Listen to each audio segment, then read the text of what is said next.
Assalamualaikum warahmatullahi wabarakatuh. Salam sejahtera bagi kita semua. Salam Om Swastiastu, Namo Buddhaya, salam kebajikan.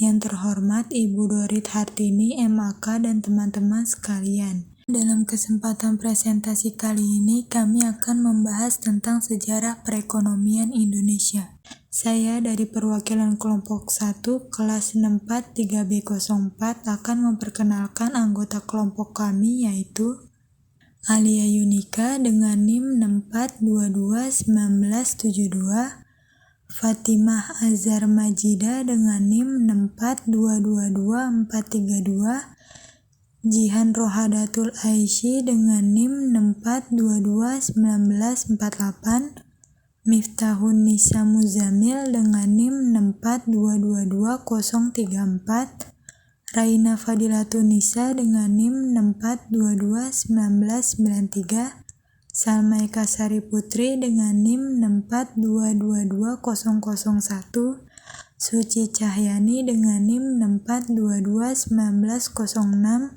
Yuci Dwi Ramadan dengan NIM 64221994.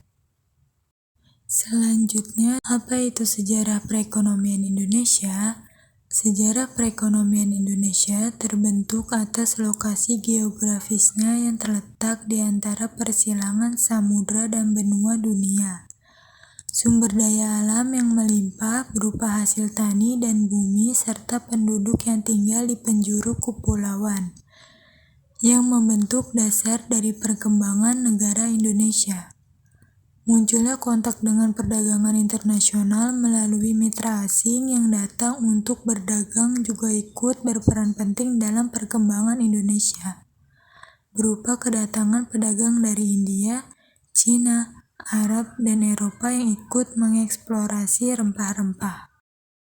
Berikutnya, periode utama sejarah perekonomian Indonesia. Periode prakolonialisme. Prakolonial biasa disebut dengan fase sebelum penjajahan. Dahulu, Indonesia sebelum adanya penjajahan menganut sistem kerajaan, di antara lain Kerajaan Majapahit, Kerajaan Sriwijaya, Kerajaan Mataram, dan sebagainya. Pada saat itu, Indonesia berarti masih menerapkan hukum sistem antar masing-masing wilayah kerajaan. Kerajaan di wilayah Nusantara berdiri sekitar abad ke-5, sampai sebelum masuknya penjajah yang secara sistematis menguasai kekuatan ekonomi dan politik di wilayah Nusantara sekitar abad ke-15 sebelum tahun 1600-an. Periode kolonialisme. Terbentuknya VOC atas prakarsa dari dua orang tokoh Belanda, yaitu Pangeran Maurits dan Johan van Holden Barneveld.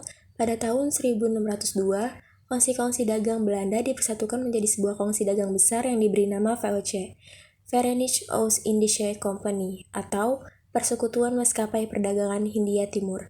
Pada tahun 1602, VOC membuka kantor pertamanya di Banten yang dikepalai oleh Francois Witter. Selanjutnya, periode Orde Lama. Pada masa Orde Lama, keadaan ekonomi dan keuangan tidak stabil, disebabkan oleh inflasi yang sangat tinggi dikarenakan beredarnya lebih dari satu mata uang secara tidak terkendali. Demokrasi yang dianut pada masa Orde Lama adalah demokrasi terpimpin dengan kabinet parlementer. Orde Lama berlangsung dari tahun 1945 hingga 1968. Dalam jangka waktu tersebut, Indonesia bergantian menggunakan sistem ekonomi liberal dan sistem ekonomi komando. Pada masa Orde Lama juga dikenal sebagai periode demokrasi terpimpin karena demokrasi di Indonesia saat itu mengandalkan pada kepemimpinan Presiden Soekarno. Terpimpin pada saat pemerintah Soekarno adalah kepemimpinan pada satu tangan saja, yaitu Presiden. Lalu ada juga peristiwa penting pada masa Orde Lama antara tahun 1945 sampai dengan 1966. Yang pertama ada Perjanjian Linggarjati. Perjanjian Linggarjati ditandatangani pada 25 Maret 1947. Meski sudah dilakukan perundingan dengan pihak Belanda sejak 11 sampai 15 November 1946. Yang kedua ada Agresi Militer Belanda I. Agresi Militer Belanda I atau dikenal juga dengan Operasi Produk adalah sebuah operasi militer Belanda di Jawa dan Sumatera yang merupakan wilayah Republik Indonesia Serikat pada 21 Juli 1947 sampai 5 Agustus 1947. Lalu yang ketiga ada Perjanjian Renville. Perundingan Indonesia-Belanda ini dimulai pada 8 Desember 1947 dan diperantai oleh Komisi Tiga Negara atau KTN. yaitu Amerika Serikat, Australia, dan Belgia. Peristiwa penting pada masa Orde Lama yang keempat yaitu adanya pemberontakan PKI tahun 1948.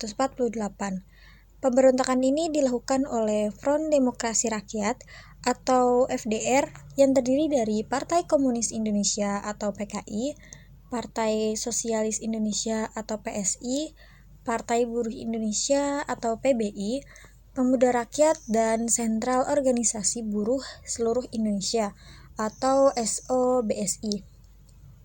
Kelima, agresi militer Belanda II, disebut juga dengan Operasi Gagak, yang terjadi pada 19 Desember 1948, yang saat itu kemudian menyerang ibu kota Indonesia, dan kala itu yang berada di Yogyakarta.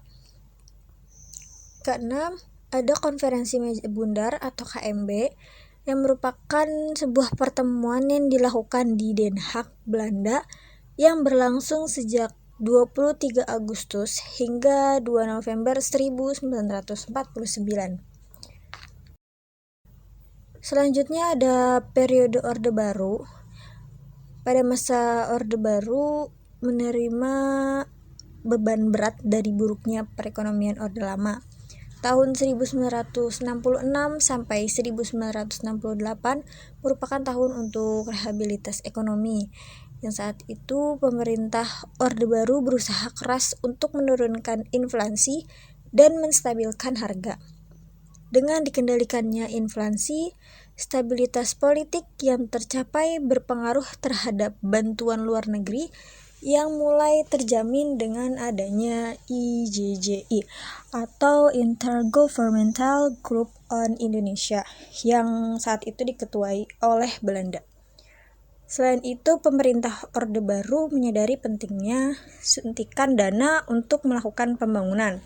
Oleh karena itu, pemerintah Indonesia menjalin kerjasama dengan International Monetary Fund atau IMF. Kerjasama tersebut berupaya untuk mengembalikan kepercayaan negara-negara asing agar bersedia menanamkan modal di Indonesia. Pelaksanaan pembangunan nasional yang dilaksanakan pemerintah Orde Baru pada trilogi pembangunan yang mencakup aspek-aspek berikut. A. Stabilitas nasional yang sehat dan dinamis. B. Pertumbuhan ekonomi yang cukup tinggi. C. Pemerataan pembangunan dan hasil-hasilnya menuju terciptanya keadilan sosial bagi seluruh rakyat Indonesia. Sejak tahun 1969, Indonesia mulai membentuk rancangan pembangunan yang disebut Rencana Pembangunan 5 Tahun atau Repelita. Repelita mulai dilaksanakan pada tanggal 1 April 1969. Pembangunan ekonomi pada masa Orde Baru diarahkan pada sektor pertanian. Hal itu dikarenakan kurang lebih 55% dari produksi nasional berasal dari sektor pertanian, dan juga 75% penduduk Indonesia memperoleh penghidupan dari sektor pertanian. Bidang sasaran pembangunan dalam Repelita antara lain bidang pangan, sandang, perbaikan prasarana rumah rakyat, perluasan lapangan kerja, dan kesejahteraan rohani. Jangka waktu pembangunan Orde Baru dapat dibedakan atas dua macam, yaitu program pembangunan jangka pendek dan program pembangunan jangka panjang. Program pembangunan jangka pendek sering disebut pelita, pembangunan 5 tahun. Adapun program pembangunan jangka panjang terdiri atas pembangunan jangka pendek yang saling berkesinambungan. Masa pembangunan jangka panjang direncanakan selama 25 tahun. Modernitas memerlukan sarana, salah satunya dengan mengadakan sarana fisik. Pembangunan yang dilaksanakan direalisasikan dalam sistem pembangunan nasional yang dilaksanakan dengan bentuk pembangunan 5 tahun atau pelita. Periode pada masa reformasi. Pada masa reformasi, Indonesia tengah menghadapi krisis ekonomi besar-besaran. Nilai tukar mata uang rupiah terhadap dolar Amerika terus melemah. Akibatnya, harga kebutuhan pokok terus naik dan masyarakat kehilangan daya beli. Bahkan, Angka pengangguran terus melonjak dan banyak anak yang harus putus sekolah. Akan tetapi, setelah memasuki masa reformasi, pemerintah masih gencar melakukan penyelamatan ekonomi. Perekonomian Indonesia pada masa reformasi diawali dengan krisis moneter atau depresiasi rupiah sejak tahun 1997, yaitu kinerja perekonomian Indonesia menurun tajam dan berubah menjadi krisis berkepanjangan di berbagai bidang. Krisis semakin parah karena adanya berbagai kelemahan mendasar dalam perekonomian nasional, terutama di tingkat mikro. Pengelolaan sektor swasta yang kurang efisien serta sistem perbankan yang rapuh menyebabkan gejolak nilai tukar berubah menjadi krisis utang swasta dan krisis perbankan. Menghadapi kelemahan mendasar di sektor ini, pemerintah menempuh program stabilitas dan reformasi untuk memulihkan perekonomian. Dan yang terakhir ada perekonomian pada masa pemerintahan. Yang pertama, pada masa pemerintahan Presiden B.J. Habibie. Pemerintah melakukan beberapa kebijakan, salah satunya dengan menerapkan independensi Bank Indonesia agar fokus mengurus perekonomian. Yang kedua, pada masa pemerintahan Presiden Abdurrahman Wahid, kondisi ekonomi Indonesia mulai stabil, namun keadaan kembali merosot. Nilai tukar rupiah terhadap dolar Amerika melemah hingga mencapai 12.000 pada April 2001. Yang ketiga, pada masa pemerintahan Presiden Megawati Soekarno Putri, nilai tukar rupiah terhadap dolar Amerika berhasil distabilkan dan berdampak pada terkendalinya harga barang. Selain itu, tingkat inflasi rendah dan cadangan devisa negara stabil. Akan tetapi, pertumbuhan ekonomi kala itu masih tergolong rendah. Oleh karena itu, Presiden Megawati Soekarno Putri melakukan berbagai upaya pemulihan ekonomi seperti mengajukan penundaan utang, menaikkan pendapatan per kapita, melakukan privatisasi BUMN, serta meningkatkan kinerja ekspor. 4. Pada masa pemerintahan Presiden Susilo Bambang Yudhoyono. Pemerintahan Indonesia Jilid 1 era Susilo Bambang Yudhoyono dan Yusuf Kala dikenal dengan pemerintahan gotong royong. Beberapa kebijakan yaitu mengurangi subsidi BBM dengan mengalihkan ke subsidi sektor pendidikan, kesehatan, dan bidang yang mendukung kesejahteraan. Sejak tahun 2005 sampai 2009, inflasi berhasil ditekan pada 1 digit dari 17,11% pada tahun 2005 menjadi 9,96% di tahun 2009. Memasuki tahun kedua jabatannya, SBY hadir dengan terobosan pembangunannya berupa Master Plan, percepatan dan perluasan pembangunan ekonomi di Indonesia. Pemerintahan Indonesia Bersatu Jilid 2 era Bambang Susilo Yudhoyono dan Budiono menetapkan 4 kebijakan khususnya melalui Bank Indonesia, yaitu BI Rate, nilai tukar operasi moneter, serta kebijakan makroprudensial untuk pengelolaan likuiditas dan makroprudensial lalu lintas modal. Pada saat krisis global tahun 2009, negara superpower seperti Amerika Serikat dan Jepang berjatuhan, Indonesia justru mampu mencetak pertumbuhan positif sebesar 4,5%. Pada masa ini menjadikan Indonesia sebagai salah satu negara pilihan tempat berinvestasi. 5. Pada masa pemerintahan Presiden Joko Widodo. Untuk mengatasi perlambatan ekonomi global, pemerintah melakukan terobosan guna memaksimalkan wewenang melalui kebijakan fiskal dan moneter. Pada periode kepemimpinannya, Jokowi berhasil mengembalikan sejumlah wilayah strategis sumber daya alam yang selama ini dikuasai oleh bangsa asing. Paket kebijakan ekonomi pada masa Jokowi dibagi menjadi 6 tahap. Tahap pertama 9 September 2015, tahap kedua 29 September 2015, tahap ketiga 7 Oktober 2015, tahap keempat 15 Oktober 2015, tahap kelima 22 Oktober 2015, dan tahap keenam 6 November 2015. Sekian presentasi dari kelompok kami.